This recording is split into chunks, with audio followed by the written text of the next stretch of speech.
Hello and welcome to another episode of the Revenue Revolution podcast sponsored by Jointflows.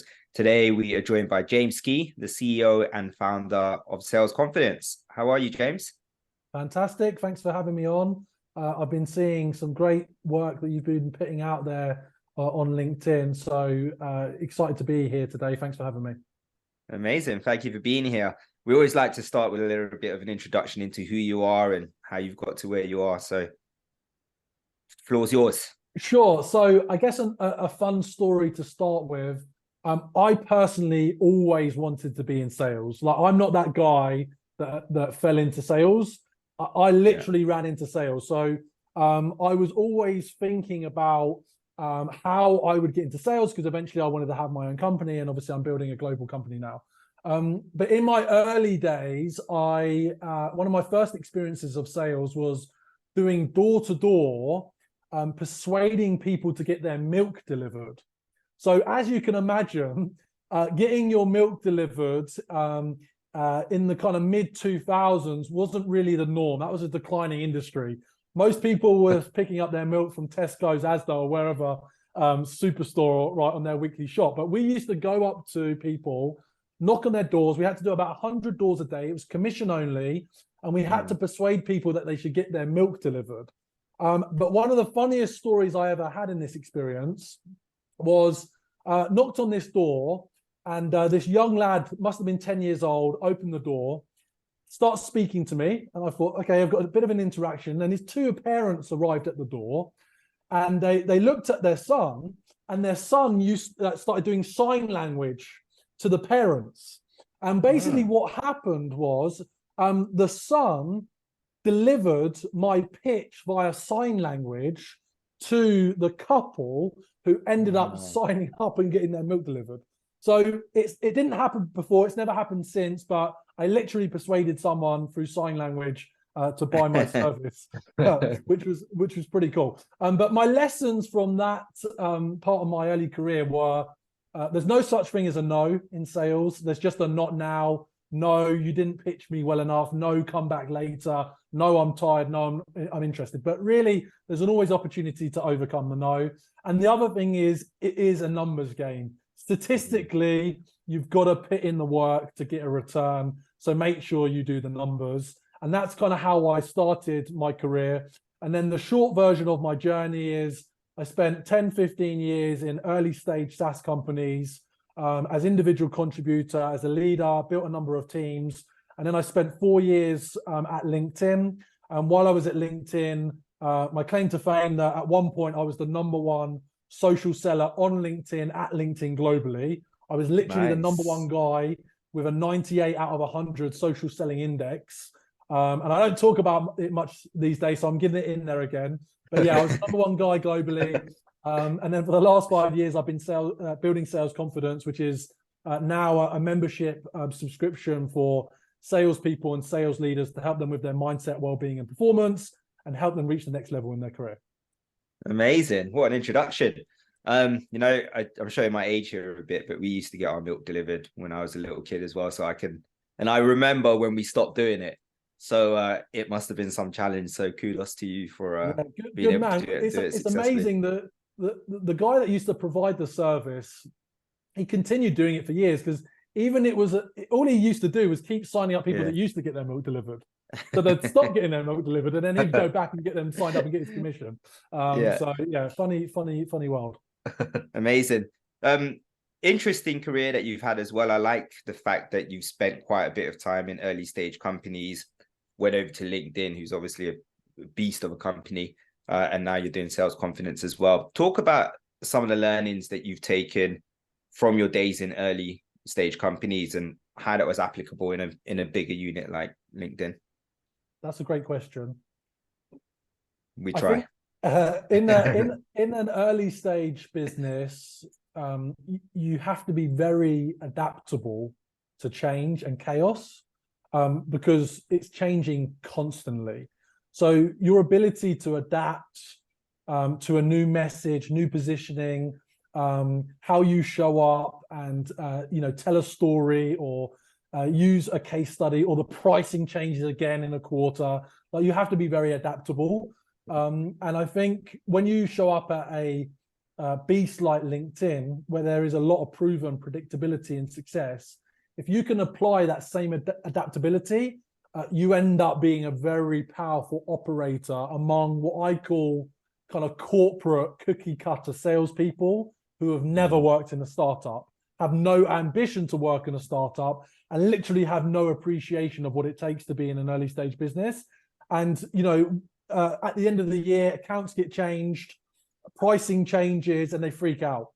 And that just didn't really happen to me because I was always prepared to change and adapt from those kind of early stage businesses. And the other thing is, I think, and you both know it because you've been in the early stages and you're building your business now, is that you have to graft. Like, you know, nothing's given to you when you're in a startup. You literally have to ask, beg, steal for the business to make progress. And again, if you apply that mentality and attitude, you know, into enterprise deals, obviously you have to be a professional about it, but that winning mentality that you can leverage from being in a startup makes you a very effective, you know, enterprise seller.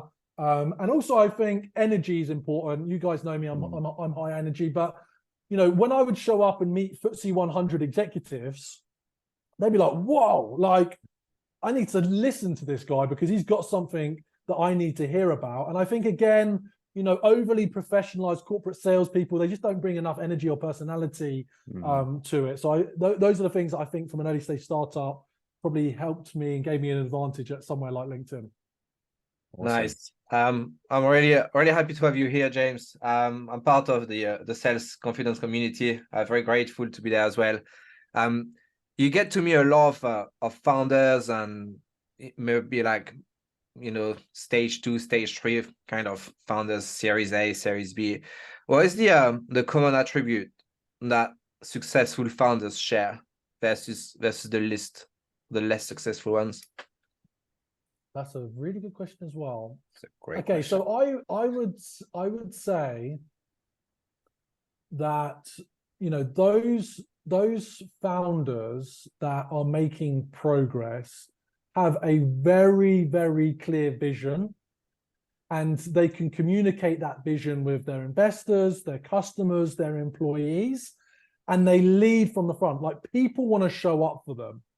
The ones that aren't making it, they're not very good at communicating those aspects of their vision.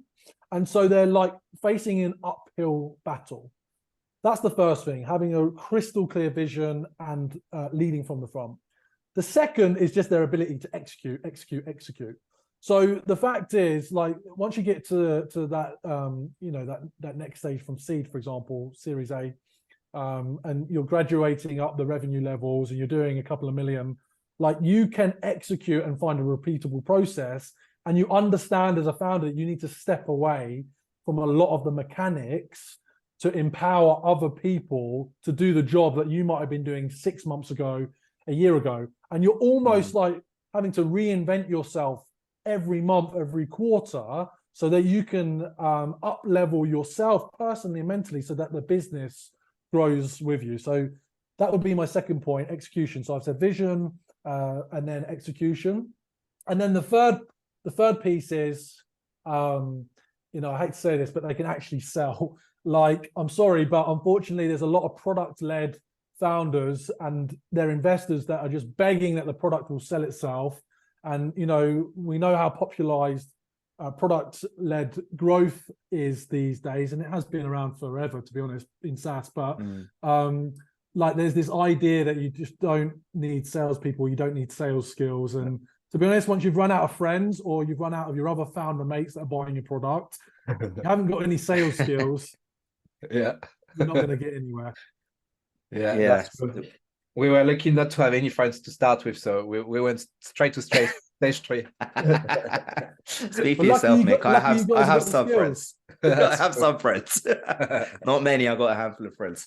None that can buy our tool, however, so it's irrelevant. There is some great points made over there, James. What's the, you know, I always find it interesting, the product-led growth aspect. And, you know, for me, I feel like there's always a tipping point at which, you need to start being a little bit more commercial. You need to get that sales team in and things like this. Where do you think that tipping point is? At what point does a PLG company turn around and say, okay, now's the time? Yeah, I mean, that's a question, to be honest, like you've got to be able to demonstrate either two things. One, that once you land a customer with product-led growth, there is opportunity for upsell. So if there is opportunity for upsell, you want a sales professional to manage those relationships and grow the account. That would, for me, be one leading indicator. The second would be if you are going more upmarket, mid-market, and enterprise, where yes, you might be able to get users, but you can't actually do, a deal, i.e. connect the dots where you can do 100K plus. So you might be able to get someone in an enterprise company, product-led growth, a couple of users or a handful of users to spend less than 5K. If you want to turn that into 100K plus, you need to be hiring salespeople. So the answer, I guess, is more product-led growth, get your foot in the door, and then it's the people skill, the selling skill that allows you to be able to expand that as well. Yeah, absolutely. James, we spoke about well-being and confidence and your ability to kind of sustain like such a demanding environment. What do you feel like is the key to unlock that potential when you're a founder or when you're a very driven salesperson? Yeah, I think it can be very difficult. I do feel there's this delicate balance between like this balance between wanting to achieve rapidly in a kind of a shortened period of time, but also having patience and letting go when you don't hit those milestones. I used to be a very black and white high performer. So what I mean by that, for example, in my sports background, I used to be a high performance rower. And if I didn't win, like my expectation was to get the gold medal. If I didn't get the gold medal, I would literally, I would be in tears. I would just break down. It was just like an instant breakdown. And then when I got into my sales professional, if I didn't hit my target, like it was very kind of dark times because I just felt like I had to achieve that number. If I'm honest, as a founder, that's just not healthy. The fact is, like, you can move your own goalposts. And I do think it's okay to do that to sustain yourself. You just didn't do enough. You just haven't got enough resources right now to hit the milestones that you want to hit. You're just not firing in all cylinders. You've had a setback. For me, COVID was a massive setback in my business. It probably extended my journey by 2 years. And that was very frustrating. But once I detached myself from that and I said, well, actually, I'm on a 20-year journey. So what's 2 years on a 20-year journey? Like, I'm okay with that longer horizon. So I do think there's a balance of like adjusting your milestones and having patience sometimes. I mean, look, it's super frustrating, especially on LinkedIn. Every single day there's a flood of valuations, acquisitions, hustle porn. I contribute to it, some of it, I'm sorry, but like, I do feel like you're always playing catch up and you're never near where you want to be. I've got friends that came to the very first sales confidence event in 2017, and they've got $100 million turnover business. They literally were in the event, and I'm sitting here, looking to get to my first million. I'm like, what have I done? So that's life, right? We're all on our journey on the pathway. But sometimes I just think you just have to detach yourself and give yourself a break, to be honest. Yeah, that's great advice. And is there anything as a founder you think that you do from a routine perspective in regards to like looking after your mental well-being? A couple of things. I prep my week ahead of the week. So like Sunday for me, afternoon, so like from about 4 o'clock till probably about 8. So what's that, 4 hours? I love that time because there's zero interruptions. I swear in the UK, other than probably other founders, no one does anything. So like there's no disruption, there's no activity, and I can just get my head down and plan my week. So I always feel when I get to Monday, I'm always ahead of myself, always ahead of my competitors. Secondly, like I make time for sleep. Sleep is really important for me. Like I do get a good 8 hours sleep. And the way I design my week is I kind of what I call front end it. Monday to Wednesday, I might go early till very late, but by Thursday, Friday, I'll wind down, pick up my kids from school on a Friday at 4, and then I'm kind of switched off. And then Saturdays is probably the only day of the week where I just try not to go near email or tech on my phone. So I guess it's a mixture of, remove distractions, pre-plan, get ahead of myself, sleep, and exercise. That's hard because it requires a lot of discipline as well. Like I feel like I'm quite disciplined, but I'm addicted to my phone. I'm addicted to like the scroll on LinkedIn. I got into LinkedIn only this year, but it's very addictive. How do you teach discipline? How do you learn discipline? Well, just one thing, though, just to take away, and I'll admit this publicly. I'll give you an example of sometimes when it gets too much for me. There was a day last week after an event. The following day, I was literally exhausted. But as a founder, I feel now empowered that I don't have to show up, even if I'm needed. So I literally cleared my diary. I was staying in the hotel. And I just slept for the rest of the afternoon. No one bothered me.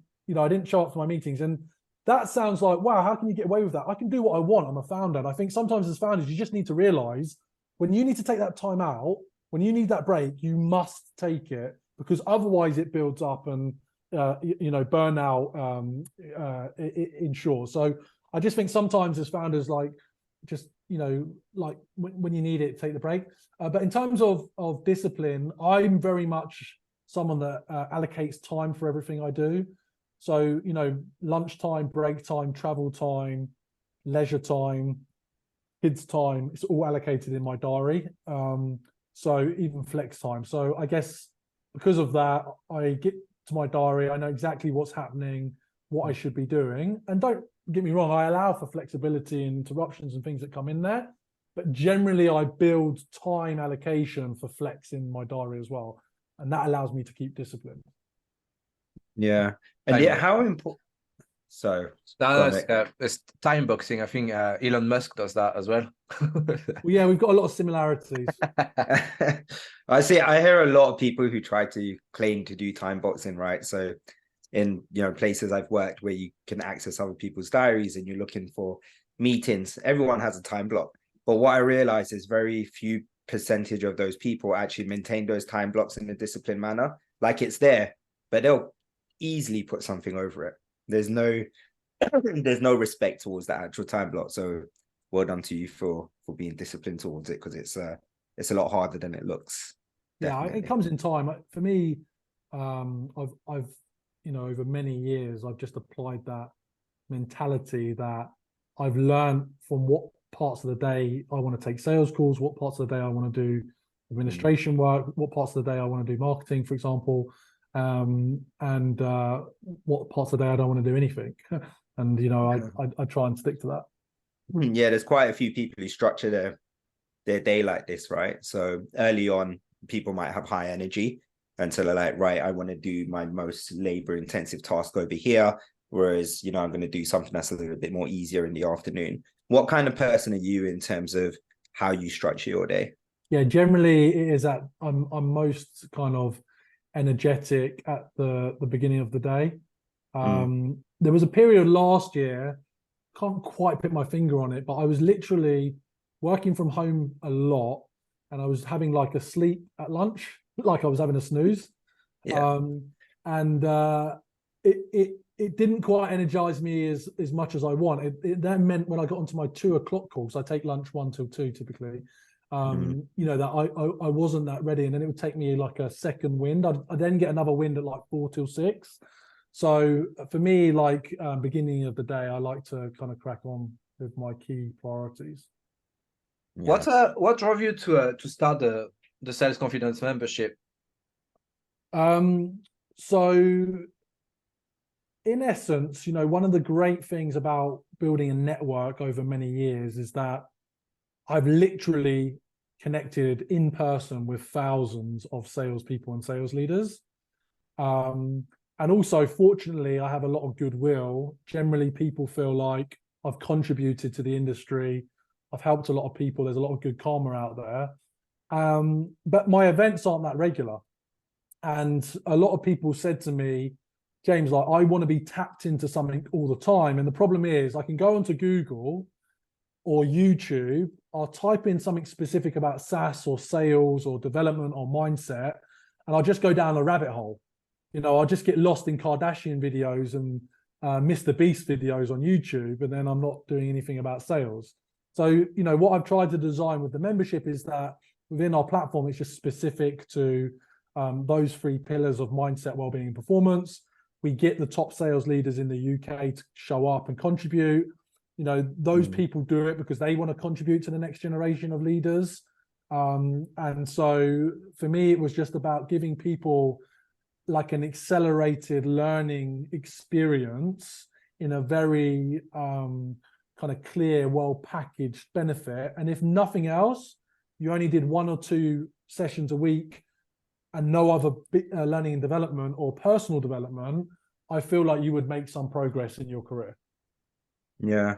Do you think there's any differences that you're seeing in this type of company versus like a SaaS or a software company that you've previously done?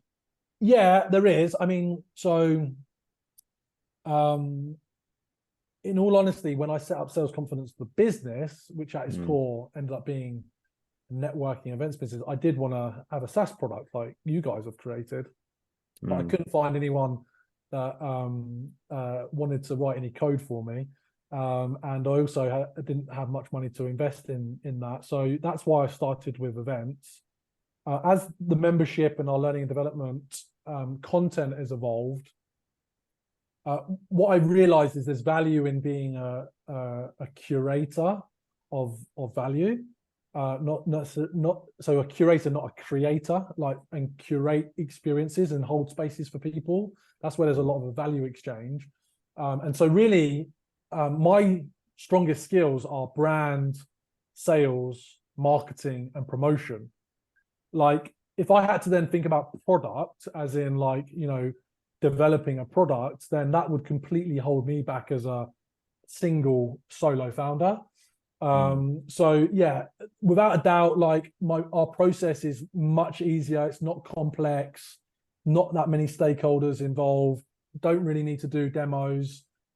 It's much more emotional, as in, do people feel something about being part of our movement versus is this logically going to add value to our business and we're going to see a return. So you could argue there's more similarities to how we sell our membership to kind of a bit of consumer play rather than B2B, but we do sell it B2B, and we do need to justify now to companies that they can get a return on it.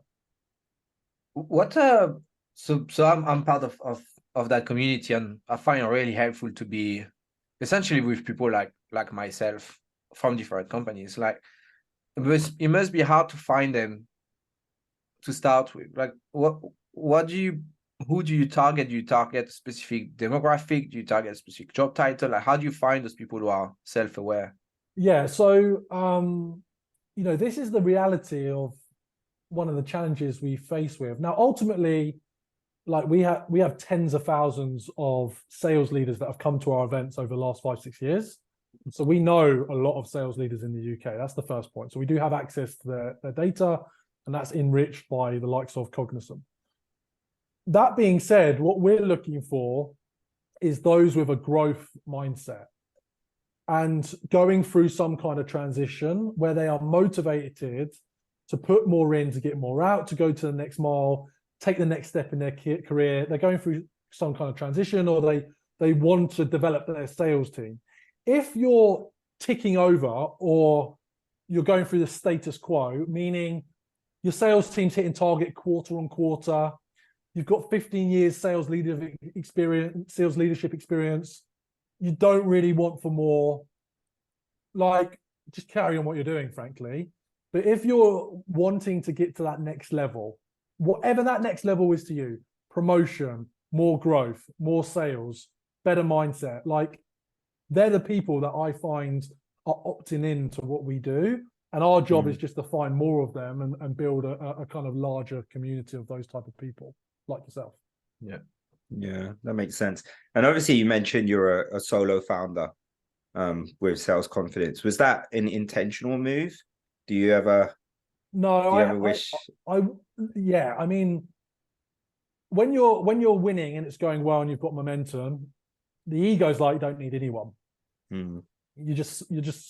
You're riding a wave, right? It's only up and you just feel good about yourself. When you're in the not so good place, the dark place, that is where you wish you have someone in your corner. And I've been in a lot of very difficult spots, personally, professionally, in this business over the last 5+ years. And I do wish I could have turned to someone and be like, look, how are we going to get out of this? How are we going to figure this out? What can we do together to get to the next level?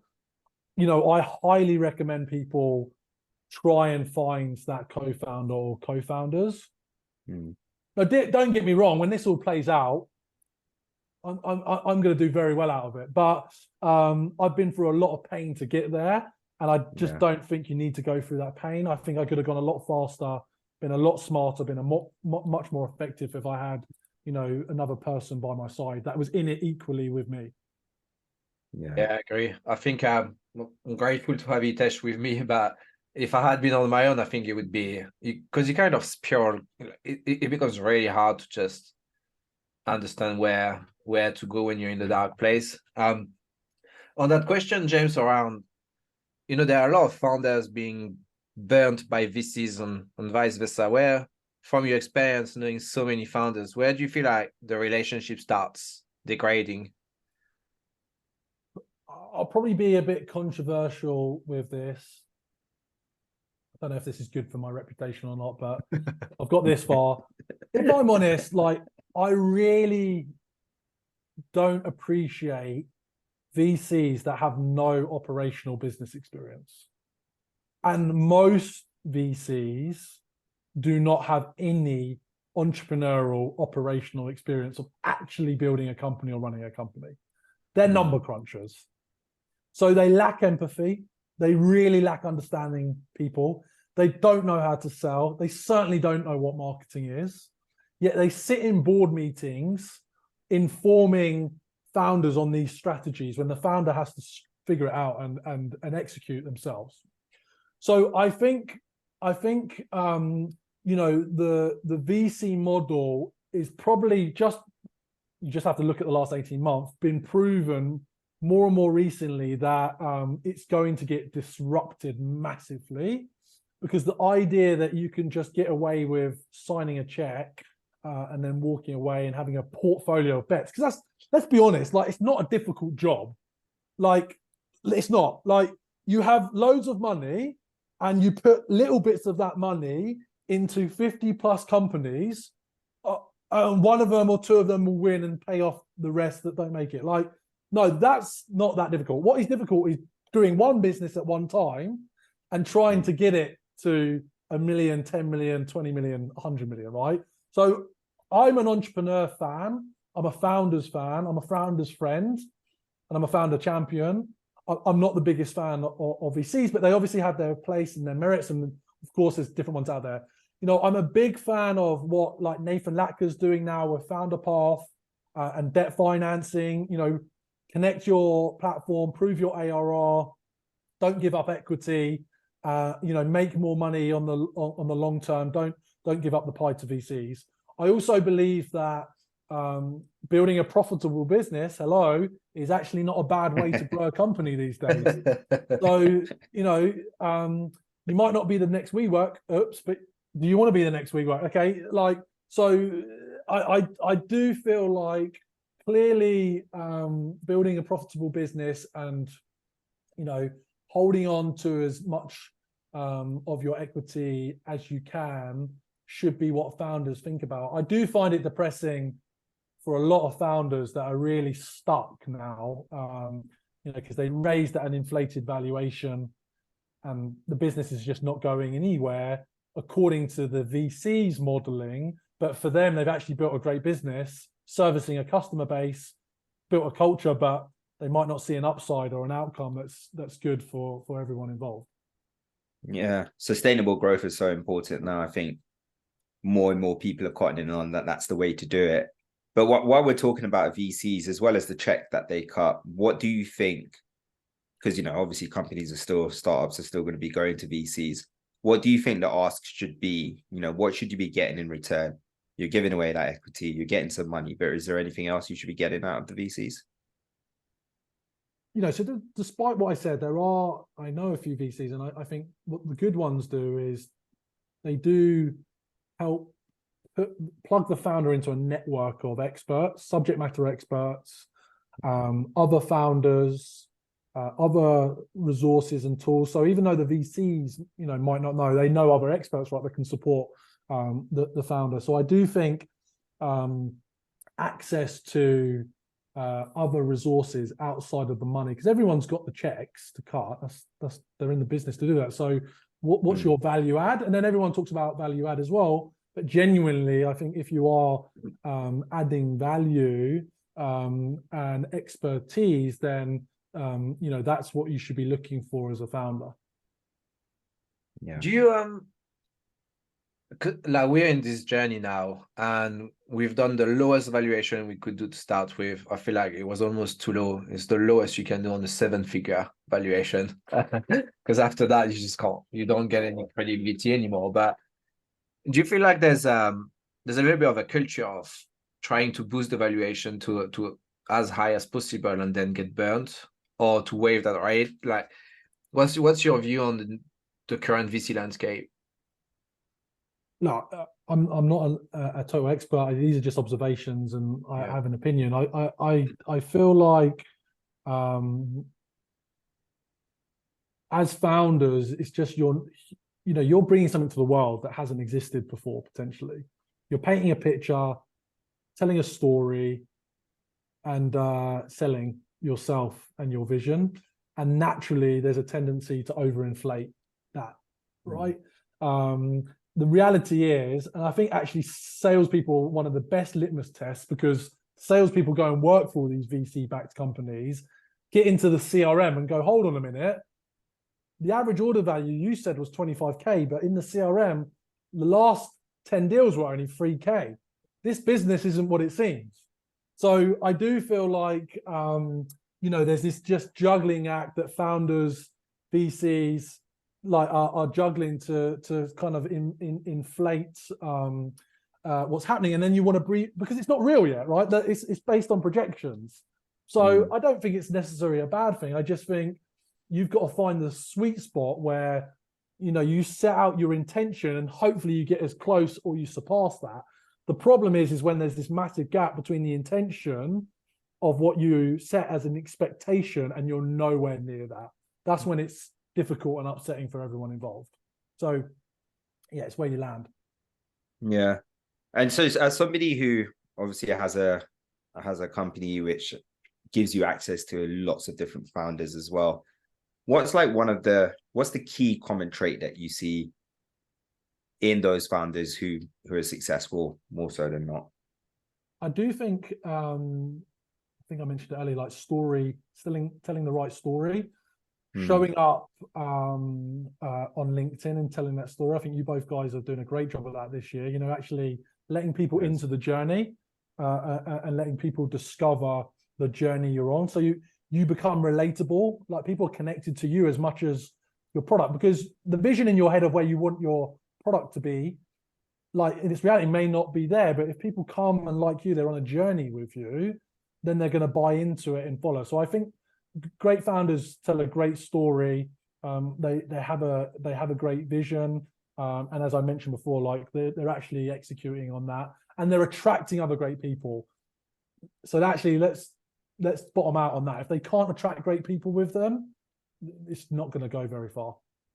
Yeah, very, very true. And I think that the value I get from your membership is to be exposed to people who've gone through that journey before me, and they've got the scars to prove it.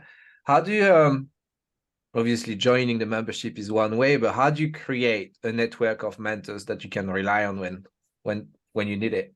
Yeah, sure. Look, I mean, I'm not the only option. I've just made it easy for people to build what we call circles of experts. So when you join the Sales Confidence membership, you get access to mentorship, professional coaching, peer groups, masterclasses, and other aspects. But ultimately, you could go onto LinkedIn, run a search, identify people that are 5-10 years ahead of you, reach out to them and say, this is who I am. I see that you've achieved this. I'd love to learn from you. And there's a lot of goodwill on LinkedIn as a professional network.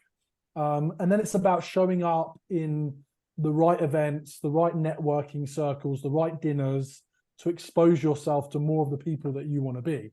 And look, I've constantly, there's no guarantee as well, by the way, that by being in the right room, you will get there. But I think it's going to help you get closer to your goals if you are surrounded with more like-minded people like you. Yeah, perfect. So I think, but I think that's one of the difficulties, though, and this is so good when there's an enabler around you to create those conversations. So yeah, thankful for the membership. I think he's got a last final question, and then so it's been a pleasure having you on, James. We do have a wrap-up question, which is, for your whole career to date, what is your favorite memory and why? Wow, that is a really good question.